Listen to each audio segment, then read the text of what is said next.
हरियाणा के हिसार में प्रधानमंत्री नरेंद्र मोदी जी भाषण देते हुए नए वक्फ कानून को लेकर के बड़ी बातें कही हैं। उन्होंने कहा है कि जो कानून पहले था, अगर वो कानून सही से लागू होता तो मुसलमान युवाओं को पंचर बनाने की जरूरत नहीं पड़ती। उन्होंने कहा कि वक्फ के नाम पर लाखों हेक्टेयर जमीन पूरे देश में है। इस जमीन से गरीबों का, बेसहारा महिलाओं का, बच्चों का भला होना चाहिए था। आज ईमानदारी से इसका उपयोग हुआ होता तो मुसलमानों को साइकिल का पंक्चर बनाने की जरूरत नहीं पड़ती। यही नहीं बल्कि प्रधानमंत्री नरेंद्र मोदी जी ने यह भी कहा कि सैकड़ों विधवा महिलाओं ने सरकार को चिट्ठी लिखा था और तब जाकर के सरकार नए वक्फ कानून को लेकर के आई है। नरेंद्र मोदी जी ने आगे यह भी कहा कि इस कानून में नए प्रावधान जोड़े गए। प्रावधान यह है कि आप देश के किसी भी कोने में आदिवासी के घर को, आदिवासी की जमीन को वक्फ हाथ भी नहीं लगा सकता है। क्या कुछ कहा है, आप उस वीडियो को देखिए। साथियों, वक्फ के नाम पर लाखों हेक्टेयर जमीन पूरे देश में है। इस जमीन, इस प्रॉपर्टी से गरीब का, बेसहारा महिलाओं, बच्चों का भला होना चाहिए था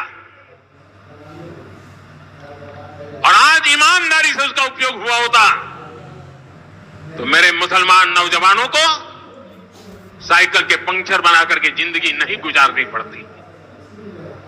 लेकिन इससे मुट्ठी भर भू माफिया का भला हुआ। पसमानदा मुस्लिम इस समाज को कोई फायदा नहीं हुआ और ये भूमाफिया किसकी जमीन लूट रहे थे? ये दलित की जमीन लूट रहे थे, पिछड़ों की जमीन लूट रहे थे, आदिवासी की जमीन लूट रहे थे, विधवा महिलाओं की संपत्ति लूट रहे थे। सैकड़ों विधवा मुस्लिम महिलाओं ने भारत सरकार को चिट्ठी लिखी, तब जाके कानून की चर्चा आई है। वक्फ कानून में बदलाव के बाद अब ये गरीबों से जो लूटा जा रहा है वो बंद होने वाला है।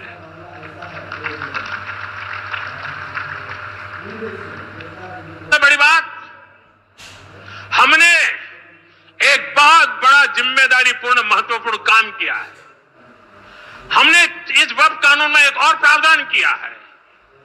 अब नए कानून के तहत, वक्फ के कानून के तहत किसी भी आदिवासी की जमीन को हिंदुस्तान के किसी भी कोने में आदिवासी की जमीन को, उसके घर को, उसकी संपत्ति को एक वक्फ बोर्ड हाथ भी नहीं लगा पाएगा।